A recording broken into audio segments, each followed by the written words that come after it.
For every turn, a twist. For every start, an untimely finish. For every win, someone who loses it. For every number, a nation. For every celebration, a brawl. For every split second, years of work. For every heaven, a hell. For every good old boy, a good old girl. For every curse, a prayer. For every ounce of order, a jug of chaos. For every twist, there's a turn. I'm Jacob Seelman. And I'm Tom Baker. You're listening to Speed 77 Radio, powered by Race Chaser Online. We are your home for motorsports.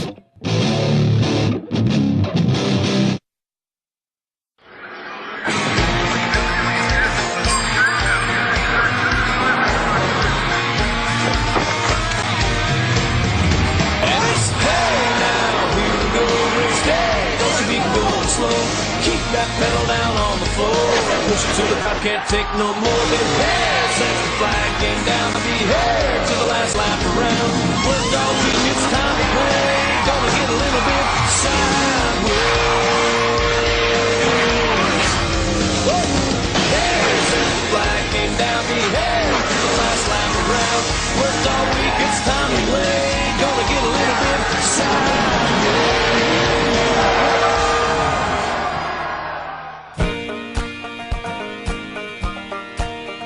Good evening, race fans, and welcome to a brand new edition of the Stock Car Steel SRI Motorsports Show on Speed 77 Radio and Race Chaser Online. My name is Jacob Seelman. I'm the voice of Speed 77 Radio, and for the next hour, we'll be taking you through a fast-paced edition of this show where we cover late models, modifieds, the K&M Pro Series, and other regional touring operations, and much, much more. We're glad you're along for the ride, and welcome once again to Speed 77 Radio. I know I'm not the voice that everyone's used to hearing on Thursday nights. I'm in for our normal host of the Stock Car Steel SRI Motorsports Show, Tom Baker, who's off tonight, but I'm joined by our usual modified enthusiast and co-host of the Stock Car Steel Show, Kyle Souza. Kyle, good evening to you once again. Glad to be at the host's table with you tonight, and we've certainly got a lot to cover here over the next hour or so from the worlds of modifieds, late models, and much, much more. Well, Jacob, glad you could join me tonight. Tom away on some prior instances this evening. He'll be back with us next week, but glad to have you along for the ride. We have some great interviews set in stone tonight, and for you modified gentlemen, a great piece me and Jacob put together. Matt Hirschman, driver of car number 52 this year on the NASCAR Wheel and Modified Tour, going to join us. We also have some other interviews in for you tonight. It's going to be a great hour and a fast-paced hour. We've got a lot to cover over the next hour, Jacob. Yes, we do. So let's get right to it, Kyle. Our first interview of the evening, going to take a jaunt through the K&M Pro Series world, and we're going to start on the East Coast. K&M Pro Series East driver Ben Rhodes is entering his second year in the series after running part-time in 2013. He's going to be taking over the seat of the Turner Scott Motorsports and Alpha Energy Solutions number 41 Chevrolet for 2014. Ben, an outstanding young talent, one of the NASCAR Next program of drivers for 2013, and has really impressed a lot of people in both the late model and stock car ranks over the past couple years. Scored 6 wins in NASCAR late model competition last year, looking to tackle the East ranks in 2014 for not only a shot at Rookie of the Year, but a shot at the championship as well, something his teammate Dylan Kwasniewski did in 2013 on the East side. Ben, out of the Midwest or Mid-South, depending on which way you want to look at it, out of Kentucky. A lot of high aspirations for 2014, and we got a chance to sit down and talk with him earlier this week about his hopes for 2014 and his outlook on the K&M Pro Series East side with Turner Scott Motorsports. Let's hear from Ben Rhodes to start off tonight's Stock Car Steel SRI Motorsports Show. Ben, first off, thank you for taking some time to talk with us here this evening. Big year for you last year in the NASCAR late models, but you are making a pretty big leap for 2014, taking the step up to running a full schedule with Turner Scott Motorsports in the K&N East program after running part-time in 2013. Talk a little bit about what the change is going to be for you this year, tackling really the biggest circuit you've been on to date full-time. Well, first off, I want to thank you for having me on your show. You know, like you said, it's a big change this year, and I'm definitely looking forward to that. You know, we had a lot of good races last year. We ran at Dover, had a really good race there. Just had some bad luck, so we're looking for some better luck this year. I was telling you, actually, before the show even started, that we got a really good crew chief this year, Mark McFarland, and he's got really good communication. Me and him have awesome communication, which is really key in racing, and if you don't have that communication, you're going to have a bad season, and I just really think that we're going to have a good breakout season. Me and Mark work extremely well together, and I couldn't be any more excited. This month before the race starts, or actually, wow, it's gone by fast, 16 days now or so before the racing starts. It can't get here quick enough. Looking at 2013, I know you're riding a pretty big wave of momentum from last year. You grabbed 6 wins in the NASCAR late model ranks, and with that, carry a lot of positives going into 2014. What did you learn from last year that you can apply to the K&N ranks this year as you look to make a run at the championship? Well, you know, just being in the car as much as I was last year really helps me. You know, that comfortability that I got in the car from the late model stocks, just being in stock cars in general, really translated over to the K&N side and helps me adapt quickly. You know, I got to learn a lot in late models about saving tires, which will be a big issue for some of our races this year. I'm going to Greenville, Five Flags, so it's going to play a big role. All that experience that I got from last year in the late model stocks, it's going to play a big role in my K&N season this year and how well I do. You're turning 17, actually, a couple days after the season gets started down in Florida. The 2-race swing running at New Smyrna Speedway, and then, of course, at the short track on the back straightaway at Daytona for the Battle at the Beach. And your experience at last year's Battle at the Beach was a pretty eventful one, but knowing that race is a points race this time around, what did you learn from last year running at Daytona that you might be able to use for this year's event going back? The biggest thing I learned, I think everybody learned just from watching, was to stay up front. If you can stay up front for the majority of the race and out of the way, you'll have a lot better chance of surviving. It's just those last laps when there's a caution and it comes out. Phil gets bunched back up, and being first, second, and third isn't a very good position to be in. So you're not really safe anywhere there.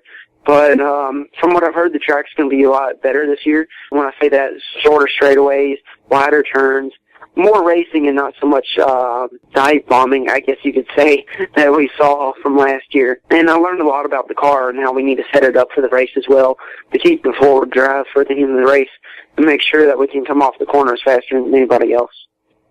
Where do you set the bar for 2014? You're going to be racing for not only Rookie of the Year honors, but trying to chase the championship as well. We watched Kyle Larson, who you raced as a teammate with in last year's Battle at the Beach, claim Rookie of the Year and the championship in the East ranks in 2012, and that's a very exclusive list of drivers that have managed to accomplish that feat. With a team like Turner Scott, where do you set the expectations and set the bar for this year? Well, I'm not just speaking for me here, but also the team, and I think we have all set the bar really high because we have confidence in ourselves and our equipment. I think we have the best team in the K&N East Series with my crew chief, Mark McFarland, my car chief, all our mechanics on the team. Just everybody at the whole shop is extremely good at what they do. So I know I have the best team behind me. I'm confident in my abilities too. You know, I don't know what luck I'll have this year, but I set the bar high, knowing that if I can do what I do without any other factors such as luck interfering, I think we can do extremely well in the series this year, get some wins, and hopefully Rookie of the Year and championship. And away from the racetrack, as we said, you're just getting ready to turn 17 years old. You maintain a pretty busy school schedule away from the racetrack as well. Has it been tough at all to balance the two aspects of your life between balancing school and your career over the last couple of years? It is. It's very difficult to do that. Trying to balance everything that's going on in your life when you're away from home all the time and you're so focused on racing. It's kind of like balancing two jobs. People can relate to me a little bit on that, and I relate to people that have more than one job. I understand how busy they are, coming home from school and dealing with everything from racing and then living in North Carolina over the summer, never staying in one place. Always traveling around, whether I'm sitting in the airport at night doing homework, trying to get home to go to school the next morning, or I go to school on a regular school day and come home and get all my workout done and all the schoolwork. It takes up a lot of your time, but hopefully it'll be all worth it one day once we get out of school, and hopefully we'll be up there in the top series. That's the eventual goal. And I know the optimism's certainly one thing that has propelled you over the last couple years and certainly propelled you to pretty great heights, but I know you couldn't reach those heights alone, and you've got a lot of people and supporters behind you that help make it happen, so I'm going to give you some space to give some shout-outs. Talk a little bit about who makes it happen for Ben Rhodes. Well, first off, I'd like to thank our main sponsor, Alpha Energy Solutions.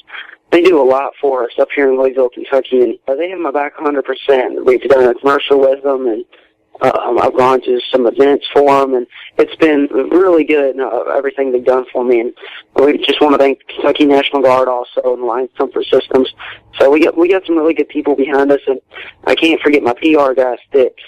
He says I leave him out of every interview I do with him. We do a bunch of videos after every race, and he says I thank everybody but him, so I got to throw it out here and make him happy. And I'm sure he's going to grin when he hears it. Ben, looking forward to seeing you on track here in a couple weeks when the Florida Swing gets underway at New Smyrna. Thank you again for taking some time to talk with us here this evening, and we look forward to seeing you all throughout the 2014 season in the K&M Pro Series East. All right, thank you so much. And Ben Rhodes going to take the first step into chasing the 2014 championship when the K&M Pro Series East hits the track in just over a week's time now as the kickoff to the World Series of Asphalt Racing on Sunday, February 16th. So a week from Sunday, Kyle, everything going to get underway at the New Smyrna Speedway, and here in just a moment, you and I got a chance to sit down with another driver who's going to be competing at New Smyrna Speedway here in the next couple of days, except not in a stock car. He'll be in the modified portion of the World Series of Racing, that being Matt Hirschman. Yeah, Jacob, Money Matt, he's got that name up here in New England, and he's been traveling throughout at least the East Coast, the United States. He really hasn't taken that trip to the West. I'm sure that's a hint for Matt. But Money Matt Hirschman is one of the best when it comes to modified competition, not only at saving his equipment to be there at the end, but winning big dollar races. We got a chance to sit down with him earlier this week to discuss what's coming up in 2014. Quick round information on Hirschman. He won last year at the Turkey Derby. And he also won the North-South Shootout at Concord, North Carolina. Matt Hirschman is one of the best in the modified ranks in New England. Not only in New England, but way, way, way, way down to the bottom of the Northeast. He's heading down there to this New Smyrna, Jacob, and when we come back, we're going to hear from Matt Hirschman. A great, great interview. He sat down with us as he prepares for the 2014 season full-time on the NASCAR Wheeler Modified Tour. And we'll hear that coming up next on the Stock Car Steel SRI Motorsports Show. After these words, you're listening to Speed 77 Radio and Race Chaser Online. We are your home for motorsports. For 17 years, Stock Car Steel has been a leading materials supplier to the racing industry. We're proud they're a motorsports content partner here at Race Chaser Online. The biggest names in NASCAR trust Stock Car Steel for raw materials such as carbon steel, chrome moly, DOM, aluminum, plastics, and much more. You can't build a race car without the basic materials, and Stock Car Steel is the place to get them. Don't forget to also visit Stock Car Steel's sister company, SRI Supplies, for racing and industry. SRI is the place to go for all your shop supply needs. Nuts, bolts, rivets, tapes, adhesives, cutting tools, chemicals, body shop supplies, paint shop supplies, lubricants, and more. A well-stocked race shop is a winning race shop, and the path to winning begins with 3 letters, SRI. For more information, visit stockcarsteel.com or SRI-supplies.com. Check them both out on Facebook or call them toll-free at 1-888-752-7272, 1-888-752-7272. Hi, this is Jamie McMurray here for RAD, the entertainment industry's voice for road safety. Want to make a difference? It's simple. Be responsible. Plan ahead. Designate before you celebrate. Friends don't let friends drive drunk. Baby, you can drive my car. Yes, I'm gonna be a A star. public service message brought to you by the U.S. Department of Transportation, RAD, the National Association of Broadcasters, and the Ad Council. I'm Jacob Seelman. And I'm Tom Baker, You're listening to Speed 77 Radio. powered by Race Chaser Online. We are your home for motorsports. Welcome back to the Stock Car Steel SRI Motorsports Show here on Speed 77 Radio and Race Chaser Online. Jacob Seelman filling in at the host's chair tonight for Tom Baker, and I'm sitting alongside Kyle Souza and our next guest, 2014 NASCAR Wheel and Modified Tour driver Matt Hirschman. Hirschman going to be taking over the number 52 that was piloted last year by Doug Coby part-time on this year's Wheel and Modified Tour. Matt, first off, welcome to the show, and thank you for taking some time to talk with us here this evening. And thanks for having me.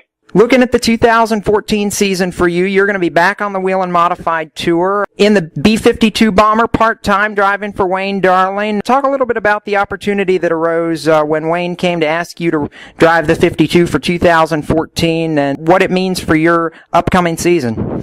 Well, I think it's a real positive. I've had a great run here the last couple of years. Mostly open shows, special shows, and the Race of Champions series, which is mostly in New York State. And so this has given me a great opportunity to come back and run the tour again. It's been a few years. Get to go to some different tracks again that I haven't been to recently. And it's a team, the 52 team that I've raced with before back from, I think, 2006 to 8. It's a familiar situation for me. I'm comfortable working with them. We had success before, and I think it's a real great opportunity for me to add to what I've been doing and keep winning races and enjoying the successes we've had. Matt, what's the full plan for 2014? Are you going to run the tour full-time with Wayne, or are you going to run your own car? Are you going to run for the championship, or is it just one of those part-time deals? What worked out for this to come together is Wayne had run the full series here the last couple of years, but going back to when I raced for him before, it was just a split schedule where they ran about half the races. And I think they were looking to cut back a little bit and go back to doing a partial schedule again. Picking up a few races with my own car is something that works real well for me. I wasn't looking to run the full tour. I wasn't even looking to run, half the tour, but I think it's a good fit to spread the races out. I'm going to run, majority of the schedule with their team, but fill in and help them out by running my own car in some races. And we did that at the end of last year, ran the World Series at Thompson, and I was real happy with our performance that we had. We didn't end up with the end result I would have liked to have had, but we've got a great team. We run good no matter where we run. I think pairing my team with the 52 gives us a great opportunity to have a successful season, and the intention would be to run the full schedule and compete for the championship. Matt, do you still plan to run all those sideshows? I know you spoke about, such as the ROC Tour. Are there going to be any races like that you're going to run on the side of the tour this year? Yeah, I'm going to try and continue to do everything that I've been doing. Obviously, there will be a few conflicts, and I'm sure if weather plays a part in that, there may be a few more that are not expected right now. But I still intend to run a similar schedule to what I have been doing, but with the addition of now running all the wheeling races. So I'm going to be racing a lot, going to be traveling a lot. But I'm looking forward to it. I like to change things up. I like a new challenge, and I'm still going to be able to do majority of what I've been doing and race for the teams I've been with. I ran for, including my own, I've run for 4 different teams this past year and won with all of them, and now we're adding Wayne's team and the Darling Racing for 2014. So we'll be running with 5 different teams, and hopefully we can win with all of them like we did last year. Talking a little about the Northeast, I know, I'm sure you've heard about it, Matt, the TriStar Open Series. It's come out up here in New England. James Schaefer and the gang, the Long Island Mod Maniac, they put together a 3-race series at the USA Speedway, Star Speedway, and the Seekonk Speedway. I know you've run Speedway's $10,000 to win show before on the Wednesday night, and I know you've won it before. Do you plan to run those 3 races with Wayne's car, or are those going to be races that you're going to run with your own car, if you're going to run them at all? No, I'll probably be running those either with myself or the teams I've been running for, because like I said, they were looking to cut back on their schedule. We're not 100% certain on that, but I am really excited about the Tri-Track Series. We're the defending winners at Star, won the Seekonk race twice in the history of that race, 2 years ago being the most recent. And I've run a couple races at Lee, never won there, but this will be to look forward to. I enjoy the open shows more than any, as far as enjoying myself, and I think they bring out the best in me in terms of my performance. Something that I think is really kind of going to be the talk of the off season here, and I think it has been, and I think it's going to continue to be as the build-up comes for the races in May, June, and July. And like I said, the effort going into that with Jim Schaefer being one of them, and the other group, members of the group there that's putting this together, is the effort they're putting in is outstanding, and I feel you definitely got to support something like this, and it's something that I've had success doing and I really enjoy doing, so I'm looking forward to that. Matt, over the next couple of weeks down in Daytona, it's the Battle at the Beach and the New Smyrna Raceway with the modifieds. Do you plan to run any of that in the next couple of weeks, or are you going to stay up here?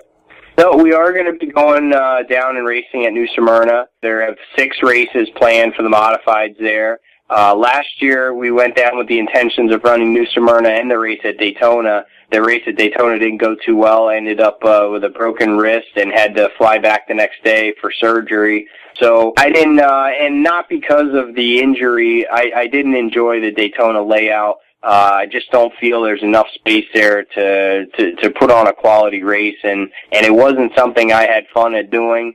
So I'm going to pass on that this year. It does pay, great money to win, but for us, it's a lot of work to get 2 cars down there, not just one. So I think we're going to focus, and it also takes away the ability to prepare and focus, and that's a lot of races to try and pull off with one group of people. So this year we're going to, maybe, if you want to call it cutting back, even though going down and running 6 races is still, it's quite a bit of racing, but we're going to pass on Daytona and focus on New Smyrna, and hopefully we do well over there. New Smyrna is one of my favorite tracks. I've been a part of some great races there, and I've also sat in the grandstands and watched some excellent modified races there. So I'm just going to go down, try and enjoy ourselves a little bit more with some of the downtime we should have, and hopefully do some good racing at New Smyrna. Matt, looking at 2014 for you on the tour, where do you put the expectations for yourself, splitting the tour between both your family team and the Darling team? Your last stint on the Whelen Modified Tour didn't quite get the results you were looking for, so where do you put the bar for 2014? Well, I think I always set the bar high for myself based on the success that the 52 team had with Doug, and even had going back to when I raced for him, which is now 5-6 years ago since I last raced for him. I think my bar is always set pretty high. I expect that of myself, and hoping that everything comes together and it gels and putting the 2 groups together. And I really think it has just in the early stages of preparing for this season. I think we got a great group of people that I'm going to be working with, and it doesn't matter to me which car I race, if it's my own or any of for the other 4 teams I'm going to be racing for. We always go to the races expecting to be competitive, and if everybody does their job, I think you're going to find that a lot of races we're in contention to win.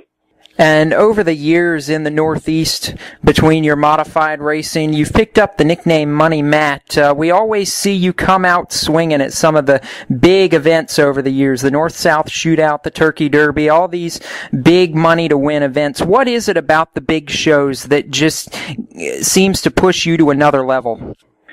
I'm not sure that there's one particular thing. I do agree with you. I think they bring out the best in me, and whether that's just I like the entire format, the no points, big winners purse. It's usually good short track racing because a lot of those races are held at some of the smaller tracks.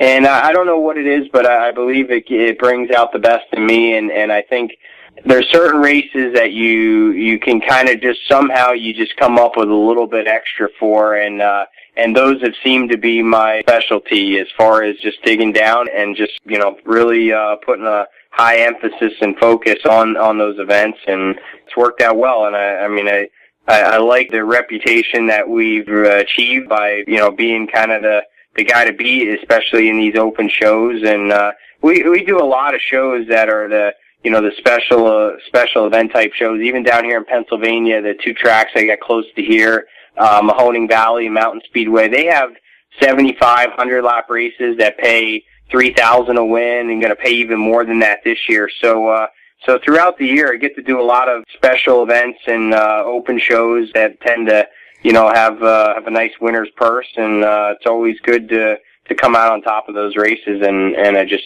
prepare hard for those and just have fun doing those. And I know you can't do it alone. I know there's a ton of people and supporters behind you helping make it happen for 2014 and in the past. So as we get ready to roll this season, I'm going to step back and allow you to give some of your shout-outs. Talk a little bit about who makes it happen for Matt Hirschman. Well, the biggest thing is just having the opportunities that I have. And obviously we've talked about running with the Darlings and my own team, but I also run for Pennsylvania team. Number 59 is the J&J Motorsports car. And then from Connecticut is the 50 car owned by Bob Horn. And also from Connecticut is an SK Modified that I did a few shows with. Won races at Seacon with them last year and did the Turkey Derby, ended up second. And that's Rob Galere, and that's number 41. So that's the biggest thing, is just having the opportunity. We've all got some help for sponsors and people that help make it happen, but like I said, racing one particular car in 30-some races just isn't realistic anymore. It took 4 or 5 cars to be able to run between 30 and 40 shows, and next year, adding the Darling team, hopefully you're going to run, which would be the most for me, is if I could hit 50 races next year. So it takes a lot of different teams and a lot of people, and like I said, I definitely got the best group I've ever had to work with next year, and that's combining all these teams together. So I'm really, really looking forward to working with these people and have the opportunity that I have for 2014. And we know it's going to be fun to watch no matter what happens. Matt Hirschman going to be competing on the Wheel and Modified Tour among his many driving expeditions in 2014. Matt, once again, thank you for stopping by the Stock Car Steel SRI Motorsports show tonight here on Speed 77 Radio and Race Chaser Online. And we look forward to seeing you on track here in just a little over a week's time when you make the trip down to New Smyrna for the World Series. Yeah, thank you. It's been great talking to you tonight, and hopefully if we are having a great season, we'll talk to you again sometime. We're going to take a break here on the Stock Car Steel SRI Motorsports show. Kyle and I will be back at the table right after this. We're going to send you to commercial. Back after these words. You're listening to Speed 77 Radio and Race Chaser Online. We are your home for motorsports. For 17 years, Stock Car Steel has been a leading materials supplier to the racing industry. We're proud they're a motorsports content partner here at Race Chaser Online. The biggest names in NASCAR trust Stock Car Steel for raw materials such as carbon steel, chrome moly, DOM, aluminum, plastics, and much more. You can't build a race car without the basic materials, and Stock Car Steel is the place to get them. Don't forget to also visit Stock Car Steel's sister company, SRI Supplies, for racing and industry. SRI is the place to go for all your shop supply needs. Nuts, bolts, rivets, tapes, adhesives, cutting tools, chemicals, body shop supplies, paint shop supplies, lubricants, and more. A well-stocked race shop is a winning race shop, and the path to winning begins with 3 letters, SRI. For more information, visit StockCarSteel.com or SRI-supplies.com. Check them both out on Facebook or call them toll-free at 1-888-752-7272, 1-888-752-7272.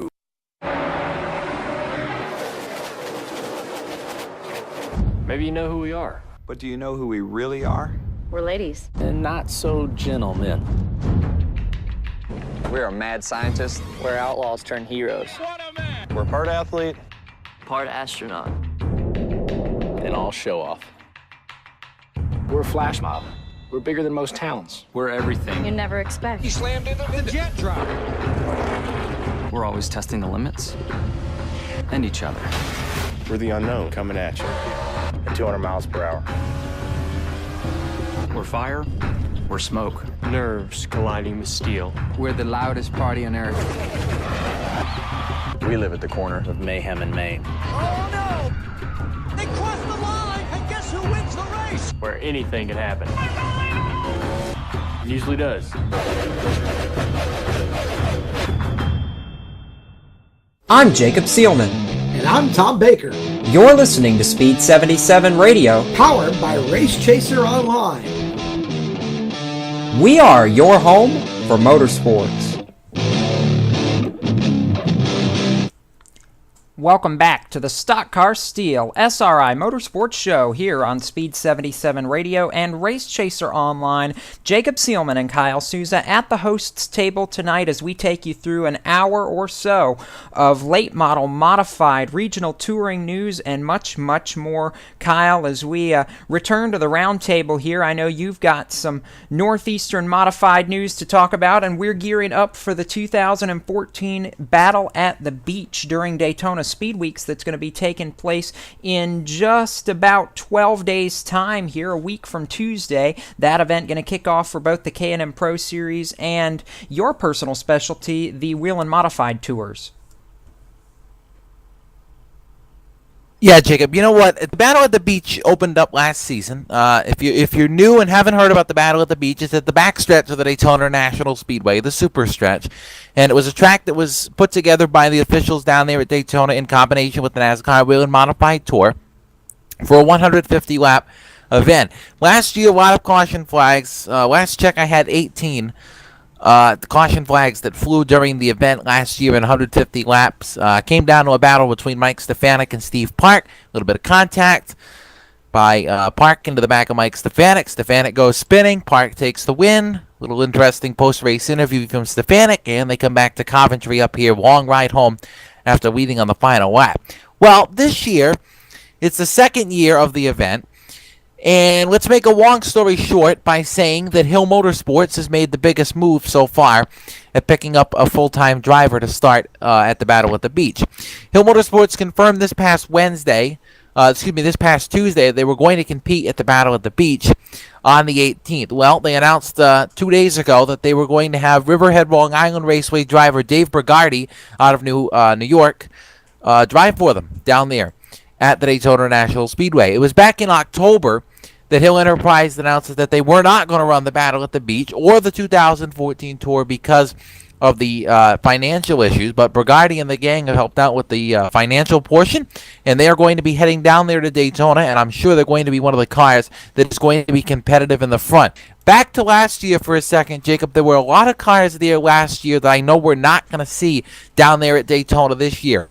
Old Blue, number 3. Teddy Christopher not making the trip. We just heard Matt Hirschman say he's not making the trip down there to Daytona.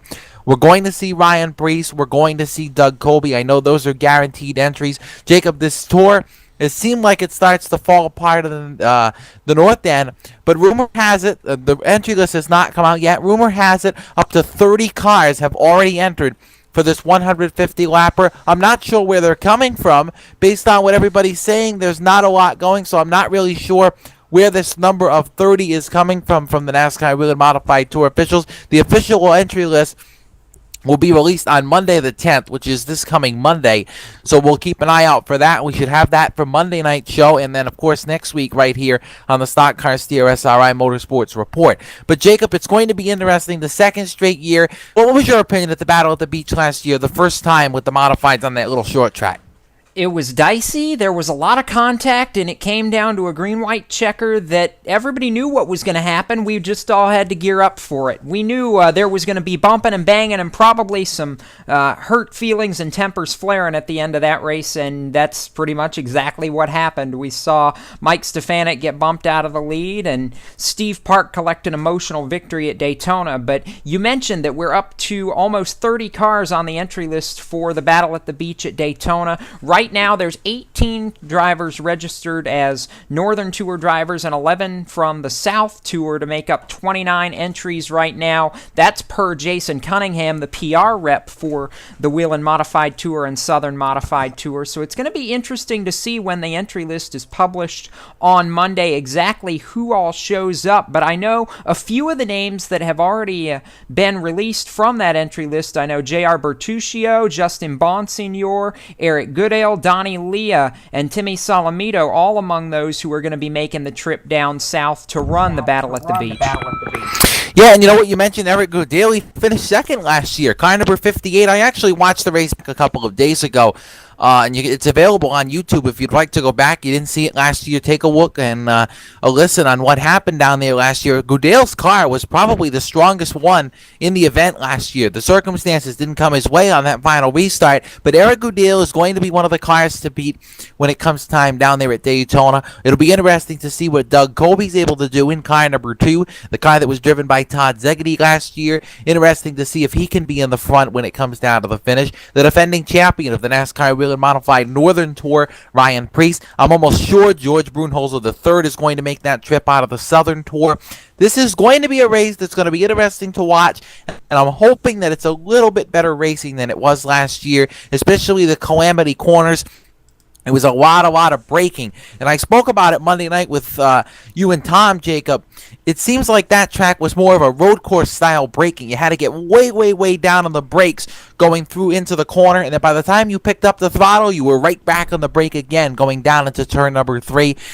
Interesting setup out there at Daytona. They're looking to make a couple of modifications, maybe change where the garage area is because it was such a long haul for some of the crews to be able to watch, and some didn't even watch, but it's going to be interesting to see.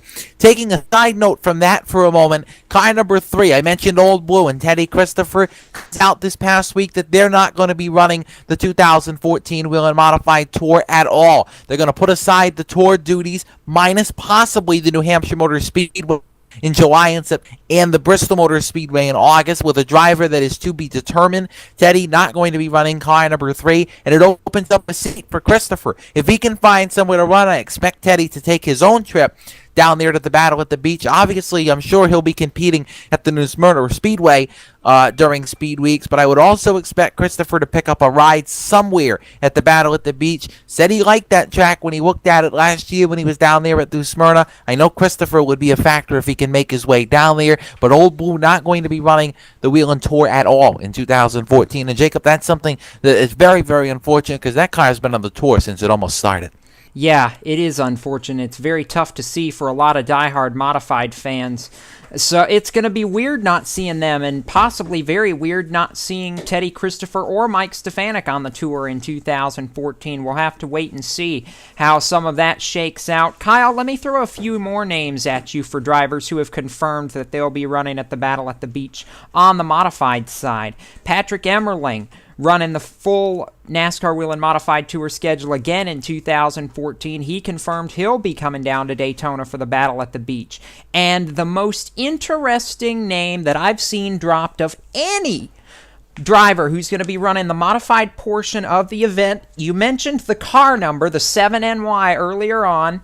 That car last year was piloted by Kyle Larson. This year will be piloted by another Kyle, who's young, up and coming, and looking to make a mark on the NASCAR touring ranks. Kyle Benjamin announced that he is going to be racing the Battle at the Beach, driving that number 7NY, registered as a Whelen Modified Tour car. But that, to me, has to be one of the most interesting and unusual entries for 2014's Battle at the Beach. Not only is it unusual for Benjamin to be competing in something probably as big as this down there at Daytona, but that he has a lot of talent. Benjamin's one of those guys that's coming up to the ranks, and I would expect sometime to be picking up a ride in the Camping World Truck Series in the line. But Benjamin, not only is the Benjamin deal a big thing, that 7 New York is a big deal. The 7 car has won various races with Bono Mannion. Ryan Newman piloted that car to victories at the New Hampshire Motor Speedway. They ran well when they went to Bristol. That 7 was fast down there at Daytona last year. Larson was involved in a weight race incident that took him out of the top 5 and out of a chance to win it. But I would expect that 7 with Benjamin behind the wheel. It might take him a little bit to get accustomed to the racetrack, as it's going to take everybody else. It's going to be competitive before it comes to the finish. That modified is fast wherever it lands on the asphalt. Yeah, it is. And just to throw a few more names at these race fans, both Myers brothers have been confirmed for the battle. Bert and Jason. Ronnie Silk's going to make the trip. Doug Kobe, as you mentioned, Ryan Preece. It's going to be an exciting battle at the beach. About the only major name I've not heard from the north as far as coming down to Daytona for, besides, of course, Teddy Christopher and Mike Stefanik, would be Bobby Santos. Kyle, any news on whether Santos is going to make the trip down south? I've heard that Santos is not. He's on that list of drivers that said that they're not going to make that trip to Daytona, but we've still got 10 to 12 days, as you mentioned, Jacob. If there's a ride that pops up, I would not be surprised to see Santos down there at the battle at the beach. But as of right now, he is not on that list of drivers that's going to be headed down there. And he joins Matt Hirschman on an interesting note. Santos is supposed to be heading down there to New Smyrna to compete, not over to the battle of the beach. Those are 2 drivers that probably would have been variously competitive on that Daytona battle at the beach track. So Hirschman and Santos look like they're going to take the trip to New Smyrna instead, only up the road. If you're headed down there to Speed Weeks, it's not a bad choice during Speed Weeks after the races at Daytona, especially on Wednesday with the practice sessions. Head over to New Smyrna after the battle at the beach is over. Take that trip over there from Tuesday to Wednesday and watch those guys. New Smyrna's got a qualifying series going on with the modifieds next week. That's interesting to see as well. But Santos not making that trip, and there's some other names that have been floated out there of guys that could possibly be making the trip, including Teddy Christopher, but they just don't have that ride at the second that they're able to put their butt in to race around the track. And that's exactly what it takes, is that ride to go around. So we'll see exactly what goes on here in the coming days as we finish off the countdown to the UNOH Battle at the Beach, going to take place on Tuesday, February the 18th, as the lead-in to Daytona Speed Weeks, and that all-important Daytona 500 on Sunday, February the 23rd. But for now, we're going to take a pause for station identification and a few words from our sponsors, but we'll be back with more of the Stock Car Steel SRI Motorsports show right after this. Up next, we'll hear from K&M Pro Series West driver and rookie for 2014, James Bickford. That's coming up next on Speed 77 Radio and Race Chaser Online. We are your home for motorsports. For 17 years, Stock Car Steel has been a leading materials supplier to the racing industry. We're proud they're a motorsports content partner here at Race Chaser Online. The biggest names in NASCAR trust Stock Car Steel for raw materials such as carbon steel, chrome moly, DOM, aluminum, plastics, and much more. You can't build a race car without the basic materials, and Stock Car Steel is the place to get them. Don't forget to also visit Stock Car Steel's sister company, SRI Supplies, for racing and industry. SRI is the place to go for all your shop supply needs. Nuts, bolts, rivets, tapes, adhesives, cutting tools, chemicals, body shop supplies, paint shop supplies, lubricants, and more. A well-stocked race shop is a winning race shop, and the path to winning begins with 3 letters, SRI. For more information, visit stockcarsteel.com or SRI-supplies.com. Check them both out on Facebook or call them toll-free at 1-888-752-7272, 1-888-752-7272. Every Saturday you wake up and wonder, is this gonna be it? Is this gonna be the day? The day it all clicks. The day you break through. The day you stand out above the rest. The day everyone remembers who you are. The day you stop wondering if you belong here. Is this gonna be the day?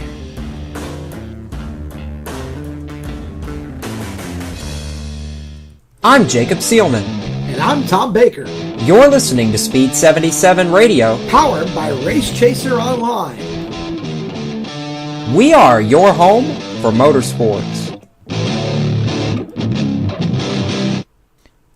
Welcome back to the Stock Car Steel SRI Motorsports Report here on Speed 77 Radio and Race Chaser Online. Jacob Seelman and Kyle Souza breaking down the latest from the worlds of late models and modifieds on this fast-paced hour-long show. And right now we're going to hear from another fast-paced young rookie who's going to be making his debut in a regional touring series, the K&M Pro Series West Division for 2014. Cousin to four-time NASCAR Sprint Cup champion Jeff Gordon, young James Bickford is going to be making his mark in the number 6 car that was piloted last year by 2013 K&M Pro Series West champion Derek Thorne on the West Tour. Bickford going to be joining Dylan Lupton as teammates at Bob Brancati Racing. Brancati with a heritage of bringing young drivers into the support. He's won 4 Rookie of the Year awards on the K&M West ranks over the past 7 years. Won the championship with Derek Thorne in 2013. Won it in the past with Jason Bowles on the West Tour. This is a team that's established and a team that has absolutely no problem with bringing in a young driver and developing them into a driver that can be successful in the sport. We've seen drivers like Austin Dine go on to the K&M Pro Series East from the West Division out of the Bob Brancati Racing stable. Just a very, very impressive operation over there that young James Bickford is going to be joining in 2014. I got the chance to catch up with him over the weekend, and he talked about his aspirations for 2014 and the genuine shock that it was when he found out he was the one getting the call to pilot that championship-winning number 6 car for 2014. Let's hear from him. James, first off, thank you for taking some time to talk with us here this evening. A little bit of a surprising announcement to a lot of people that you were the one tapped to fill the championship-winning shoes that Derek Thorne left behind for 2013. How big of an announcement is this for you that you'll be stepping into a championship-winning team to go for a run at Rookie of the Year in 2014 on the West side? Well, personally, we're going to run one race last year at my home track, All-American Speedway. And we couldn't find the funding for that. We didn't have a motor, but we had everything else. So that deal didn't get put together, and our future plans were to run 1 or 2, maybe 3 races in the 2014 season. And that was in my wildest dreams. I'd run a K&N race. When I got a call from Bob Brancati in November, I was literally psyched because I've never had the experience with being more of a professional team, and I've never been on a team before. It's a new experience, and I'm looking forward to it. Talk a little bit about your 2013 campaign. You ran NASCAR-style late models at your home track in All-American Speedway, mostly for 2013. Had a lot of success, had a couple of wins, and a very, very strong season overall. What do you take away from 2013 and how much you've been able to learn that you can apply towards your rookie season on the West side?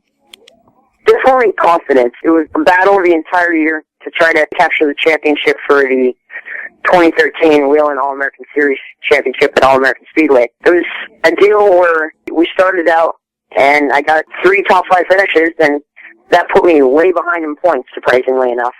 So I was behind in points. In my wildest dreams, I'd get the championship, and then I got a win, and I kind of gained some confidence.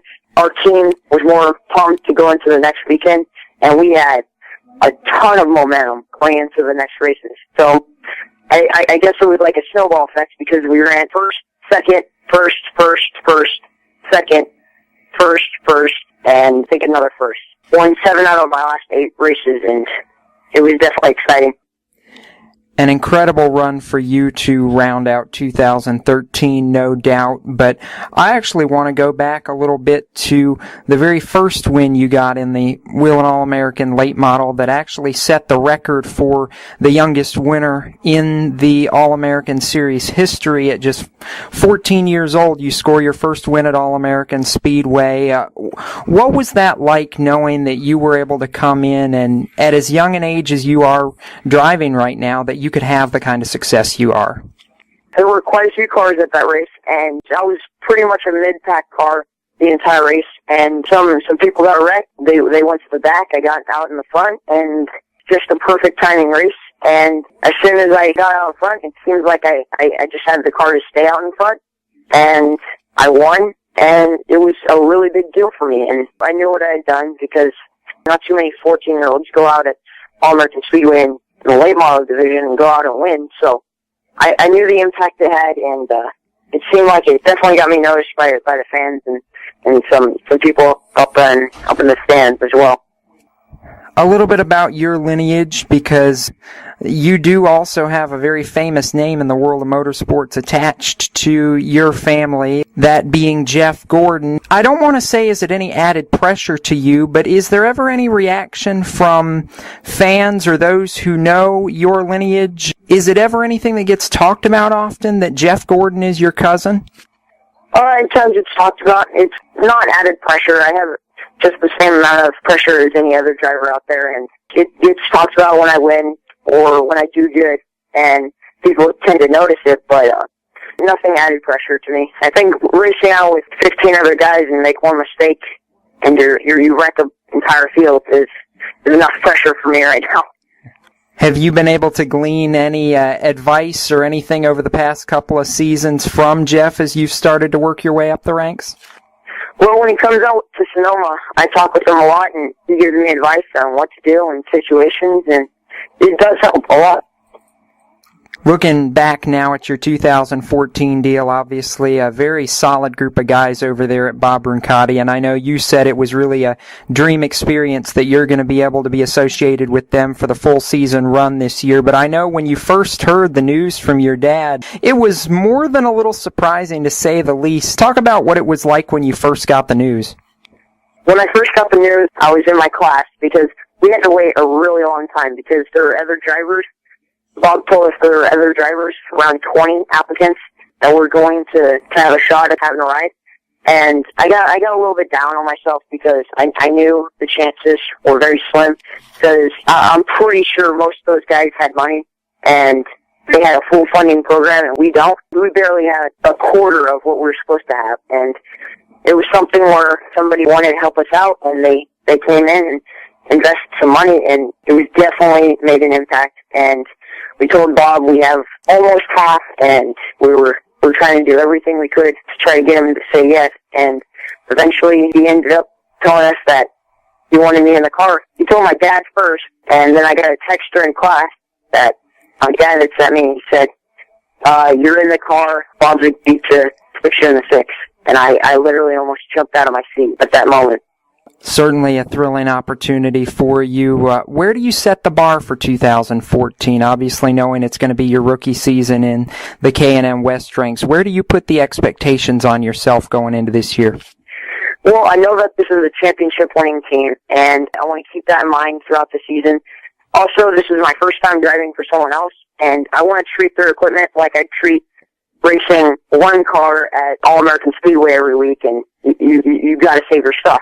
So I'm gonna treat it just like I did at All-American Speedway, and I'm gonna set my expectations really high, and I want to try to do the best I can. Definitely a goal for 2014 is Rookie of the Year, and if in the smallest chances I have a shot at the championship, that's also in mind, but it's definitely a long shot. And I know to make this deal happen, obviously you guys can't do it alone. I know there's support and other benefactors behind it that helps make it happen. So I'm going to give you space to give some shout-outs. Talk a little bit about who makes it happen for James Bickford. Well, my dad, mostly. Also my mom. They're a great help. Bob's been a lot of help, and Buffalo Shipping Post and Buff and Jones. They've been an awesome help to me over the past 4 years. Also, Redline Oil and PetRide.com, Alpine Stars, iBox Springs, and they've been helping me since my Bandolero career. And I know certainly a lot of enthusiasm surrounding this run that you're going to have for 2014. James, again, thank you for taking some time to talk with us this evening. We wish you all the best as you embark on your rookie season in the K&M West ranks for 2014, and look forward to seeing you on track here in just a couple weeks when the West ranks hit the track at Phoenix. No problem. And Kyle, it may not be your specialty, but I know even you would agree with me on this. Any driver entering a NASCAR series who's related to Jeff Gordon automatically people are going to talk about it, and I can guarantee you in 2014, James Bickford, when you have a cousin like Jeff Gordon, people are going to be talking about him, and it's going to be real interesting to see how a rookie tackles the West Coast in 2014. Not only to see how he tackles the West Coast, but absolutely to see how he's going to tackle the touring series at all. To jump into the sport, not only to jump into the sport as a cousin of Jeff Gordon with the talent that he has, I know he's going to be competitive, and Jeff's probably going to have that little bit of a push to help him up the ladder in the sport of NASCAR, not only in the Sol Touring Series, but I'm sure one day he'll be up there in the trucks into... And you never know, even to the Sprint Cup Series. Jeff's got those hookups with Rick Hendrick, and we know where that goes with people. Rick Hendrick, one of the well-known owners in NASCAR, and with Jeff on your side, and especially with a family member of Jeff Gordon. Boy, Jacob, I'd love to be his family member. I'm sure there's a bunch of people that are looking after him, especially with the success Jeff has had. I wonder if it runs in the family. Guess we'll find out come a couple weeks from now when the West Series hits the track in Phoenix. But for now, we're going to take a 15-second pause for station identification. And when we come back to round out the show, we're going to hear from a NASCAR Whelen Southern Modified Tour driver who's going to be making his rookie season count in 2014. Driving for Shady Grady Racing and Grady Jeffries, Joe Ryan Osborne going to join us on the Stock Car Steel SRI Motorsports show. We roll to the checkered flag right after this. You're listening to Speed 77 Radio and Race Chaser Online. We are your home for motorsports. I'm Jacob Seelman. And I'm Tom Baker. You're listening to Speed 77 Radio, powered by Race Chaser Online. We are your home for motorsports.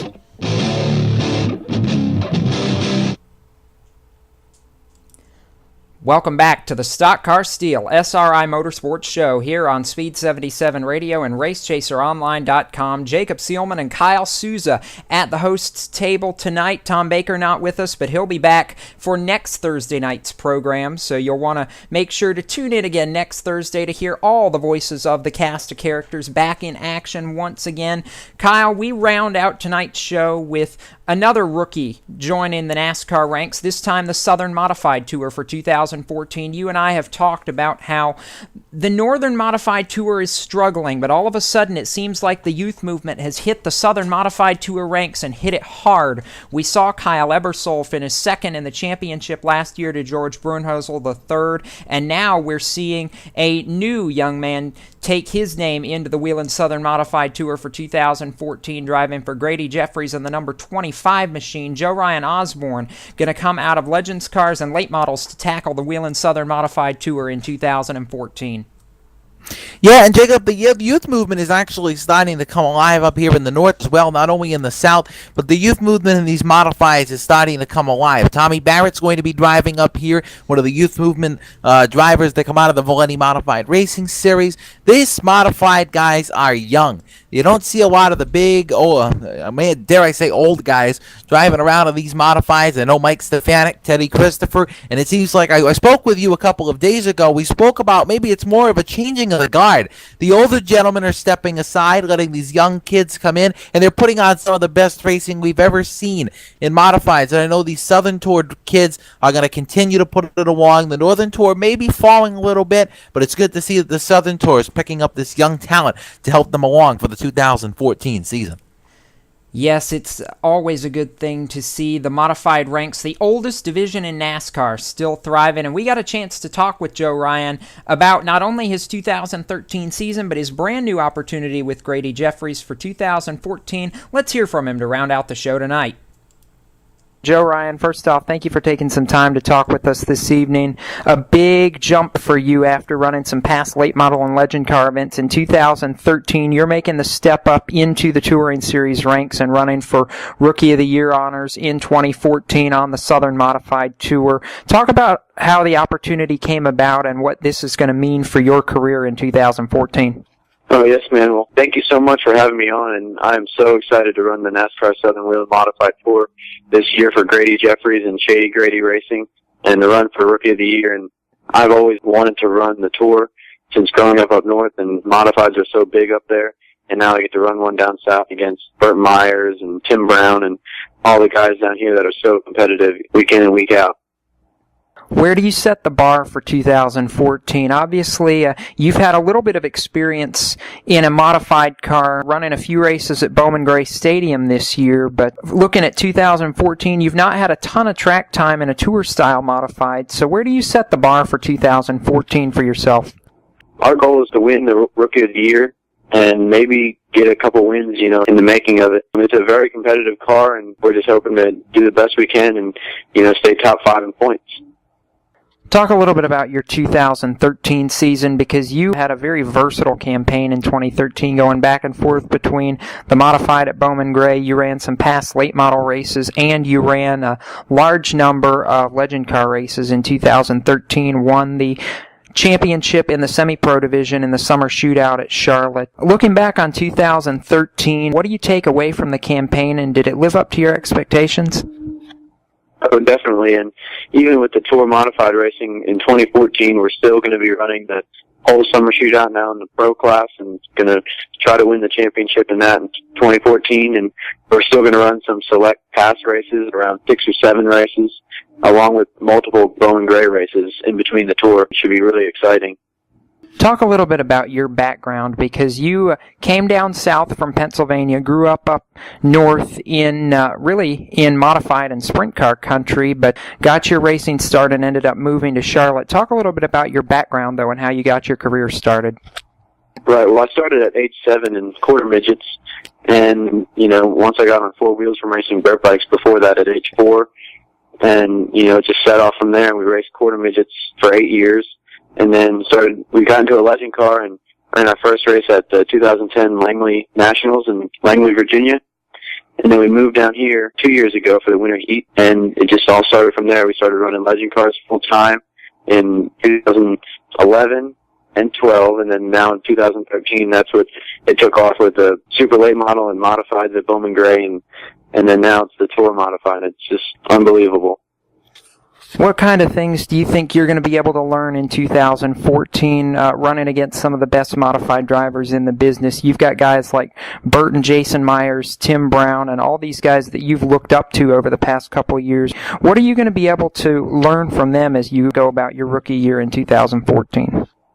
I think I'm going to learn how to get every single little bit out of the car I can, since it's just so competitive, and it's such a competitive series.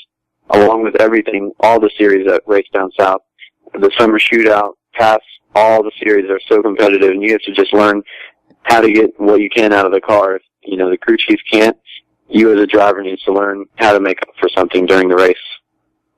And you mentioned it already, the summer shootout. Looking back on 2013, I know the championship in the semi-pro division was one of the highest points for you in your season. What did winning the title after coming so close in previous attempts mean to you in 2013? That just opened up everyone's eyes and proved that, I'm capable of, winning a championship and being able to run strong in point series, along with the 2014 Winter Heat Series, which I moved up to pro and finished second by 4 points and won the last race of 8 races, and that was pretty exciting for me too. And I know this deal couldn't be possible without a lot of support and a lot of people helping make it happen, Joe Ryan. So I'm going to let you give some shout-outs as we get ready to roll for 2014. Talk a little bit about who makes it happen for Joe Ryan Osborne. All right, well, the biggest people, that's my parents. They do everything for me. They're the world to me, and they've helped me along my career so much. And God especially, I look up to him so much, and he's got all the answers for me.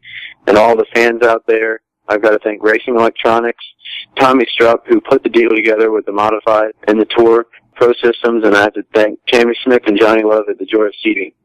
And I know it's going to be exciting to watch as you get acclimated to the Tour Modified and start racing at some of the historic tracks down south, Joe Ryan. Best of luck to you as you embark on your rookie season in 2014 for the Whelen Southern Modified Tour. We wish you all the best and look forward to seeing you on track at Caraway in about a month's time as we get it started. All right, thank you so much for having me on.